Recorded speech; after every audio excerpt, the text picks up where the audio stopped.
ज्ञान दिया, वह गीता ज्ञान जिसको आज भी दुनिया अपने जीवन में सबसे अमूल्य स्थान देती है। वह गीता जो युगों युगों से हमारी मार्गदर्शक है।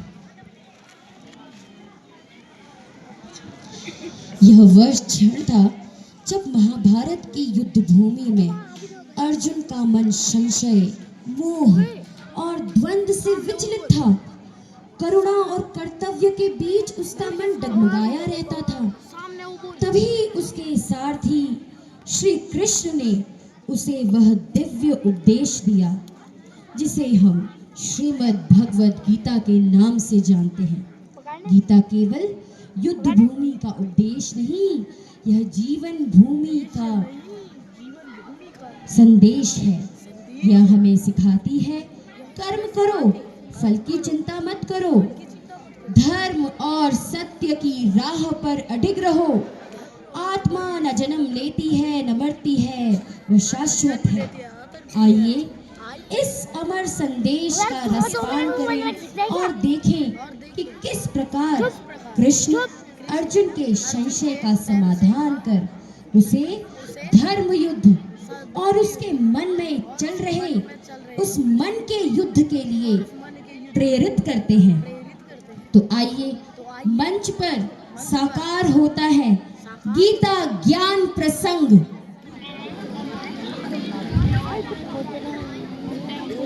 रणभूमि में कृष्ण कर्ण संवाद अरावली सदन की तरफ से प्रस्तुत है।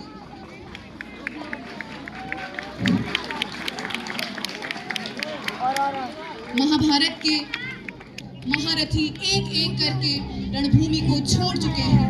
एक बड़े महारथी कर्ण और कृष्ण का संवाद।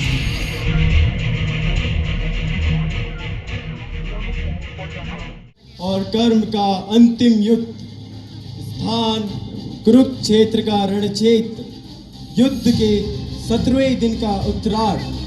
पाप कर्ण एक महान योद्धा, मन में द्वंद्व, रथ का पहिया कीचड़ में फंसा है। श्री कृष्ण अर्जुन के सारथी, शांत, दूरदर्शी, न्याय के पक्षधर। अर्जुन एक महान धनुर्धर, भ्रमित, सहृदय, पर युद्ध के आदेश में बंधा। कौरवों को सबसे बड़ी क्षति तब हुई जब पांडवों ने भीष्म पितामह को परास्त किया।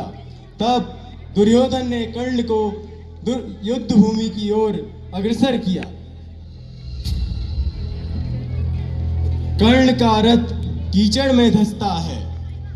कर्ण रथ से कूदता है। कपड़े अस्त व्यस्त, शरीर घायल, थका हुआ, लेकिन आंखों में अभी भी तेज है।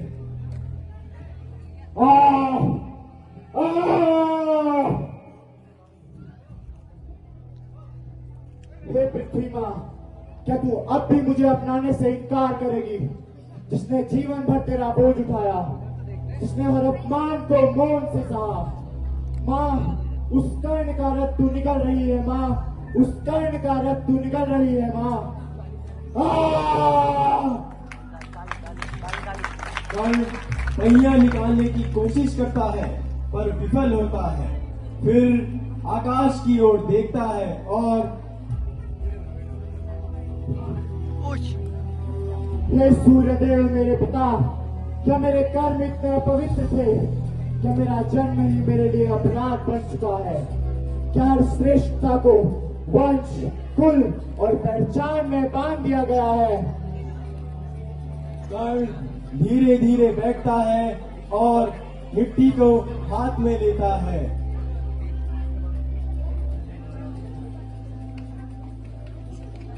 मेरी मां ने मुझे त्यागा, गुरु ने शाप दिया, सखा ने युद्ध का दायित्व सौंपा और अब धरती मेरी अंतिम परीक्षा ले रही है।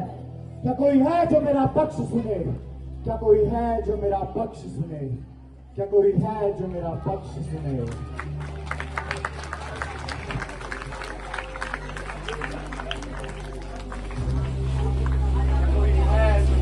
दान के प्रतीक बने रहेंगे।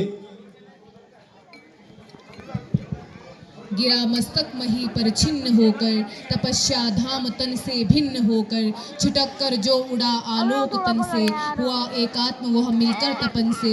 उठी कौंतेय की जयकार रण में, मचा घनघोर हाहाकार रण में, फिरे आकाश से सूर्यान सारे, नता देवता नभ से सिधारे, छिपे आदित्य होकर आर्त घन में, उदासी छा गई सारे भुवन में। हो विवश हमें धनु धरना है, क्षत्रिय समूह पर मरना है। मैंने इतना कुछ कहा नहीं, विष व्यंग्य कहाँ तक सहा नहीं। पर दुर्योधन मत वाला है, कुछ नहीं समझने वाला है। चाहिए उसे बस रण केवल, सारी धरती मरण केवल। दूर से अर्जुन का रथ आ रहा है, श्री कृष्ण सारथी है, अर्जुन धनुष उठाए हुए है। इस बाण को छोड़ने से पहले कर्ण से कुछ कहना अति आवश्यक है। माधव, युद्ध भूमि में शत्रु से वचन। कभी कभी शब्दों के वार बाणों से भी अधिक गहरे होते हैं पार्थ। रुको अर्जुन, धनुष मत तानो, मैं अस्त्र विहीन हूँ।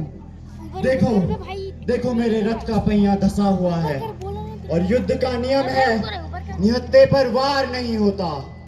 युद्ध का नियम कर्ण, जब अभिमन्यु को चक्रव्यूह में अकेले घेर कर मारा गया, तब युद्ध का कौन सा नियम याद आया था? मैं दुर्योधन के पक्ष में था कृष्ण, मैं विवश था कृष्ण, मैं विवश था। विवश?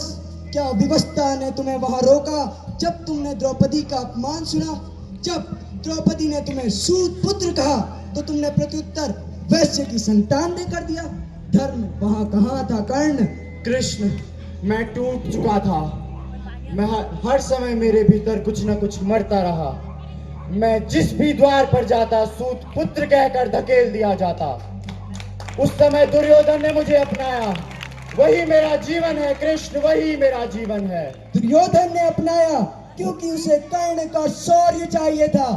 तुम्हें व्यक्ति नहीं, अस्त्र बनाकर प्रयोग किया गया है कर्ण, और तुमने उसे भगवान मान लिया। क्योंकि उसने मुझे राजा कहा था कृष्ण, क्योंकि उसने मुझे राजा कहा था।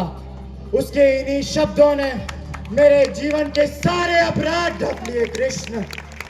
तुम्हारे कर्म तुम्हारी पहचान बन सकते थे कर्ण, परंतु तुमने अपनी पीड़ा को अपना ढाल बना लिया। तुमने अधर्म का चयन किया। यदि तुम सत्य में धर्म चाहते तो तब उठते जब एक स्त्री का चीर खींचा जा रहा था। हर बार मैं अकेला था कृष्ण। जब गुरु को अर्जुन ने सिखाया, मैंने गुप्त नाम से सीखा। जब तुम्हें सत्य मिला, मुझे केवल अवसर मिले, और वो भी छीन लिए गए। अब मेरे पास क्या बचा है? न मेरे पास धर्म है, न अधर्म, न सत्य है, न सत्य। बचा है तो केवल एक मृत्यु का द्वार, और वो भी अपमानित। नहीं कर्ण, तुम्हारे पास चयन है। तुम मृत्यु को स्वाभिमान के साथ स्वीकार करो तो तुम अवश्य विजेता होंगे। माधव, चलाओ बाण, चलाओ बाण अर्जुन, चलाओ। माधव, हम ऐसे योद्धा को मारे जो अस्त्र विहीन है। क्या ये कुरुक्षेत्र की जीत होगी या पांडवों की हार? क्या धर्म तब मरा जब द्रोणाचार्य को झूठ कहकर मारा गया, जब घटोत्कच की आड़ में कर्ण से शक्तियां निकलवाई गई? नहीं अर्जुन, यह युद्ध न्याय का है, और न्याय चयन मांगता है, सहानुभूति नहीं। बाण छोड़ो अर्जुन। चलाओ बाण अर्जुन, चलाओ बाण। मैं तुम्हें एक सत्य बताने आया हूँ। तुम पांडु के ज्येष्ठ पुत्र हो। तुम कुंती के गर्भ से जन्मे हो। तुम कुंती के गर्भ से जन्मे हो कर्ण। नकुल, सहदेव, अर्जुन, भीम सब तुम्हारे ही भाई हैं कर्ण। माधव, यह कैसा सत्य है माधव? और इतने वर्षों बाद क्यों? क्या यह कोई युद्ध का छलावा तो नहीं? नहीं कर्ण, यह युद्ध का छलावा नहीं, बल्कि यह तो धर्म का आह्वान है। आओ, आज भी अगर तुम चाहो तो यह युद्ध बिना रक्तपात के समाप्त हो सकता है। आओ कर्ण, अपने भाइयों के साथ खड़े हो जाओ। माधव, सत्य कितना भी मधुर हो, मैंने उसे बड़ी देर में सुना है। मेरे जीवन का ऋण, मेरे वचन, मेरे मित्र का विश्वास, उसके बीच मैं अपने निजी सुख के लिए जाति का परिवर्तन नहीं कर सकता। मेरी निष्ठा अब मेरे भाग्य से बन चुकी है। यह तुम्हारा निर्णय है कर्ण, और यही निर्णय तुम्हारी गाथा लिखेगा। इतिहास तुम्हें वीर योद्धा कहेगा, परंतु धर्म का नहीं। तुम विजेता कहलाओगे, लेकिन तुम्हारा पक्ष पराजित होगा। तो ऐसा ही सही माधव। यदि भाग्य मेरा साथ न दे तो मैं भाग्य से भी लड़ने के लिए तैयार हूं। चलाओ बाण अर्जुन, चलाओ बाण। और मैं नहीं चाहता कि इतिहास मुझे बचा हुआ कहे। मुझे पूरा मरना है जैसे मैं पूरा जिया था। तू जीतेगा अर्जुन, पर मेरा पूर्ण जीवन तुझसे कभी कम नहीं कहलाएगा। चला बाण अर्जुन, चला बाण। मार दे अपने भाई को, कर अपने कर्तव्यों का पालन। बाण छोड़ो पार्थ।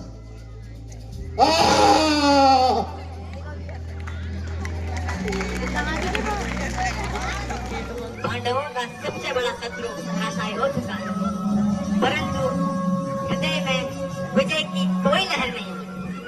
ये बात युद्ध में हृदय को कोमलता से बांधना स्वयं को पीड़ा में बांधने के समान है। कर्ण एक महावीर था, परंतु उसने अधर्म का साथ दिया। अगर वो धर्म के साथ से चलता तो उसका पक्ष भी विजय होता। ये बात हमें धर्म के रास्ते पर कभी कभी अपनों को भी त्यागना पड़ता है। परंतु माधव, आपने ही तो कहा था कि वो सूत पुत्र नहीं बल्कि कुंती का ज्येष्ठ पुत्र है। तो मैंने अपने ही भाई को मार डाला। उठो कर्ण। हाँ, वो तुम्हारा ही भाई था, परंतु भाई होने से पहले वो दुर्योधन का मित्र था। और याद रखो अर्जुन, कर्तव्य से बढ़कर कोई संबंध नहीं होता। पर माधव, अगर उसे युद्ध का नियम पहले समझ आता तो अधर्म के साथ नहीं चलता। ऐसा नहीं है पार्थ, सुनो। धर्म और भाग्य अपने पात्र स्वयं चुनते हैं। धर्म ही विजयी होता है, अधर्म कभी विजय नहीं होता। धर्म के पीछे अधर्म छुपा रहता है हमेशा। पार्थ, जैसा तुमने देखा कि कर्ण मारा गया, उसका कारण एक ही है पार्थ, कि कर्ण ने अधर्म का साथ दिया। धर्म ही परम लोके बंधुनाम किम, धर्म ही परम लोके बंधुनाम किम पुनः सदा अधर्मस्य स्थितेयः स्यात् स धर्मेण न रक्षते। अर्थात धर्म की ही विजय होती है, चाहे अधर्म में हमारे अपने परिजीति क्यों ना हो। धर्म ही हमेशा विजय होता है। गिरा मस्तक मही पर छिन्न होकर तपस्या और वतन से फिर युद्ध जारी रहा। कर्ण का पराक्रम अद्वितीय था, पर कृष्ण के शब्द सत्य सिद्ध हुए। कुरुक्षेत्र में अर्जुन की विजय हुई।